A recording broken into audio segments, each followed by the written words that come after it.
Hey guys, welcome back to Cinetopical. I'm Nate here again with Dylan. AKA 2004 Kid Rock starter kit. Yeah. Pretty solid, ain't it? Yeah, for sure. So today we're going to have our top 5 favorite Vigilante movies. Super excited about that. Before we get rolling, Dylan has another giveaway for y'all though. Yeah. So we're doing this in honor of The Equalizer 2 coming out. But this is a giveaway for the Longest Day digital download code. Go to our last top 5 video and tell us what my number 1 was. Cool. And how we do our top 5s is I will give my 5 and 4. He's going to give his 5 and 4. We will go back 2 and 2 till we go to our number 1s. And then we go trade of number 1s. But if one person has a movie 2 spots up higher, we will save the conversation for then, and we will call that the Zemeckis rule. Okay. So who's going first? I'll start us off. Go for it. My number 5 is the original Death Wish. Okay. With Charles Bronson. Yeah, I knew that was going to be on your list, but I haven't seen it, so I couldn't put it on mine. So go ahead. This is what, I won't say started it all, but it was a heavy influence of vigilante movies. Jeff Goldblum's a rapist in the film. Good shit. Yeah, for sure. Yeah, like I said, I don't know too much about it. We went and saw the terrible remake together with Bruce Willis. Yeah. But it was, we laughed because it was funny. But yeah, it deserves to be on the list. Like I said, I just haven't seen it. But anytime, if you go online and look up Vigilante movies, that's probably the first thing that's coming up. What I really love about the movie is he takes his time slowly getting in the darkness and the temptation of taking the power into his own hands.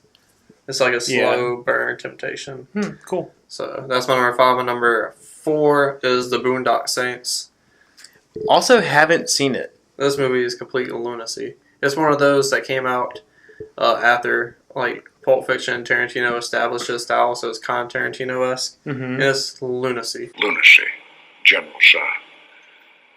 Personally, I think you're a fucking idiot. The Green Goblin's in it. William Dafoe, he's going off the wall. These 2 Irish guys, they go... Norman Reedus and some other guy. Yeah. They go and fuck shit up. Yeah. It's same with Death Wish. I wanted to put it on my list, but I haven't seen it. I'm not going to do that. So I think that's going to be the difference between ours. Yeah. I've also seen more of these style movies. Probably. I have one on there. We'll get to it. So I know that you said that you were going to intentionally leave superheroes off your list. Because we go talk about films like The Dark Knight and Ninja Turtles and stuff like that. Sure. A lot on this channel. I have 2 on mine, and then one other, which is technically a comic book movie, not a superhero movie. So my first one is going to be Spider-Man, and I'm talking the first Sam Raimi Spider-Man.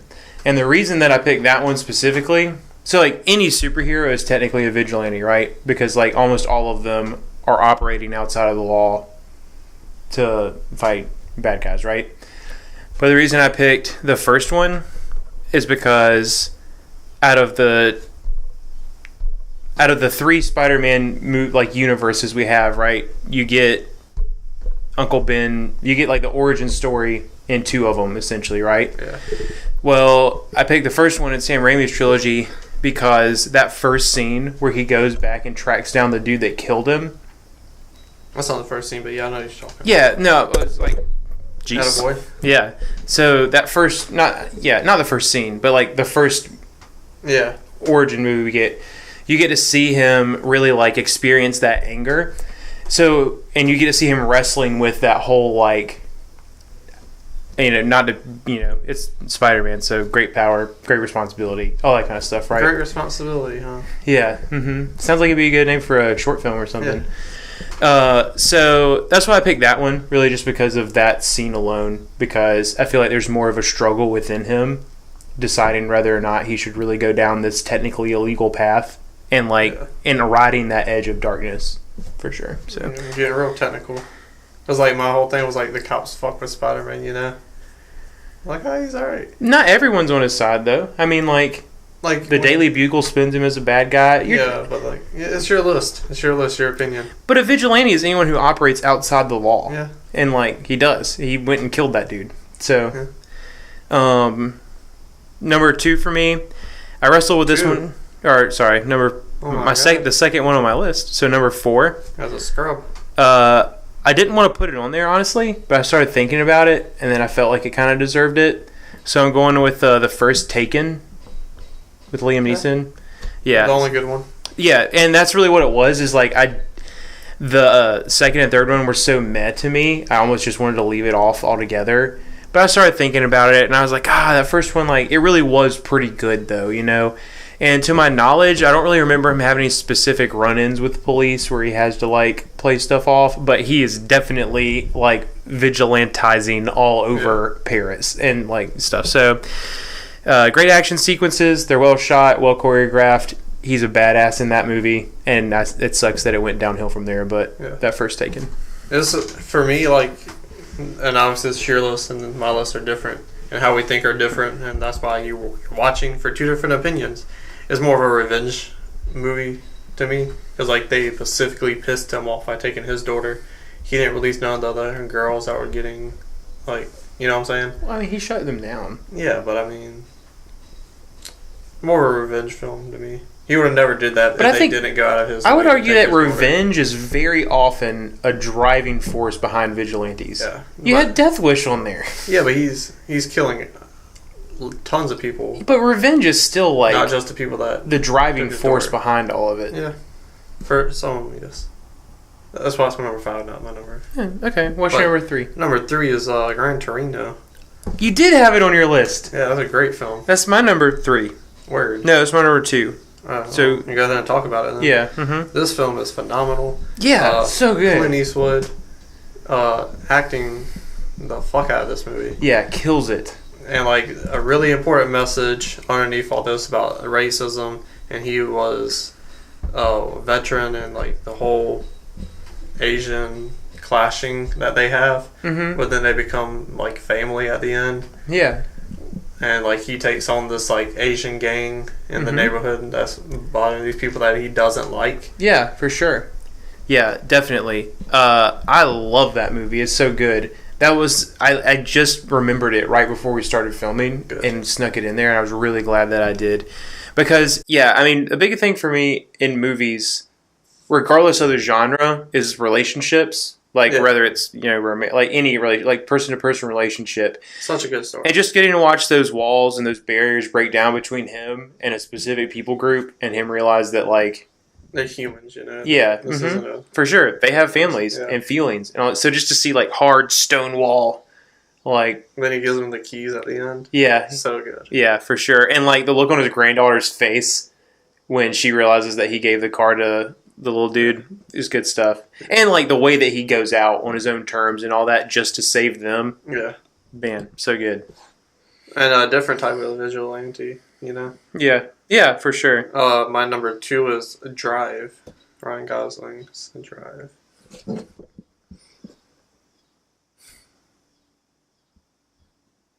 Okay. So this is kind of revenge-esque, but he's not doing it for... He's helping the dad out because he loves the girl. And he goes back and kills Ron Perlman and all these people because they set him up, Yeah. For the jewelry store and everything. I feel like that one's a little bit of a stretch on the vigilante side of things. He's killing bad guys. Yeah, but vigilantes have like... He didn't want to be a bad guy. It was one of those things where he's just like he got caught into it and drawn into it. Yeah, I mean, I guess that's no more of one than Taken is when you really break it down. He's taking out bad guys for, like the whole... It's such a good movie, regardless of whether we both agree on whether it should be on this list. But it's such a good movie. Ryan Gosling kills it. The action scenes are intense and brutal and spread out enough where it always keeps you interested. Back to you, Chapo. Yeah, so my number 3 is going to be the only other superhero on the list, which is obviously going to be The Dark Knight. So, Surprised it's not your number 1. It sat it there for a while, then I thought about it, and then like I just thought about really what I said before, like what makes movies like matter to me, and like just the relationships and stuff like that. So, that Gran Torino jumped it for that reason alone. Because like The Dark Knight is great, well shot, well written, everything's well acted about it. Definitely the best comic book movie of all time, and it's going to be really hard to beat it, you know? Yeah, most definitely. So, I mean, we don't need to explain Batman to anyone. You know, you've seen the movie. You know that he is basically just like probably the most iconic vigilante of all time, period. And I'll just leave it there because it's Batman. Number 2 was Gran Torino. Okay, so what's your number 1? My number 1, I know you haven't seen it, which is very unfortunate. So unfortunate, in fact, I had to tell a fortune teller. But it is Martin Scorsese's Taxi Driver. I assumed so. Such a good film. Obviously, Scorsese, he's a phenomenal director. Mm-hmm. The writing in it is phenomenal. You really get the person of Travis Bickle going through his taxi and see how he feels and what influences him to think this way. And that's where I really love the movie. Like, you see why he feels this way. Coming back from war and being so disconnected. Like, he sees rich people go to the porn theaters. So he goes on a first date with this young lady and he takes her to a porn theater. She's like, this guy's disgusting. Yeah, bad move. He's a perv. You know? How people dress.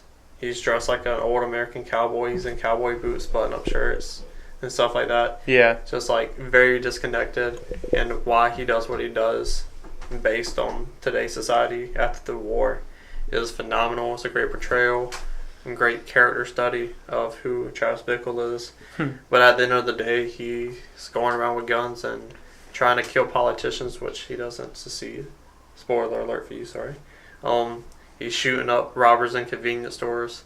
He's going and popping Harvey Keitel, putting a cap in his ass and shooting pimps who's pimping out 11-year-olds like Jodie Foster. Well, they deserved it. And cleaning up the scum of New York.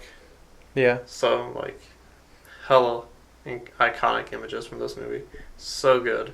If you haven't seen it like him, go out and watch it. Because at the end of the day, you're getting a great character study and a vigilante movie on top of that. Yeah, I've always heard good things, and I'm sure I will watch it at some point. Plus, it's on my little scratch-off poster of movies to watch, so definitely we'll check that out. So my number 1 is going to be another pretty well-known and iconic vigilante movie, which is going to be V for Vendetta. So, yeah, I feel like this just has everything that A, I love about movies, and B, everything that makes a vigilante on steroids. So out of all the movies on my list, what he is up against is the biggest. Like, the stakes are the highest in this movie compared to all the other movies.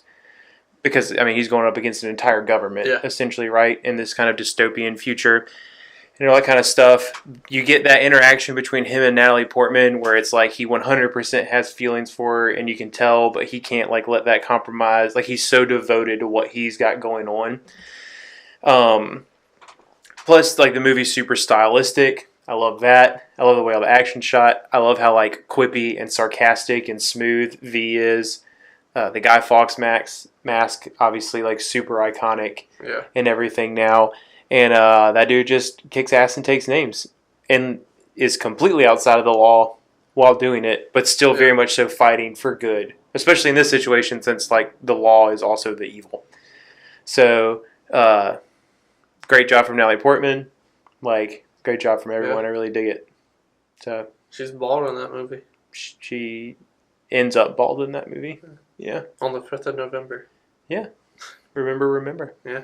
Mm-hmm. But that's both of our top 5s.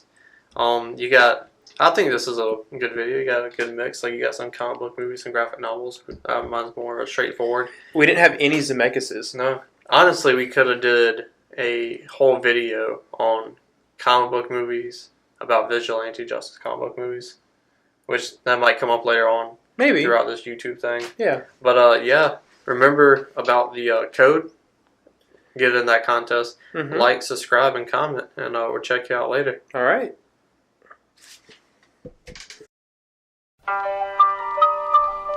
It's been 2 months now since the vigilante has been at large.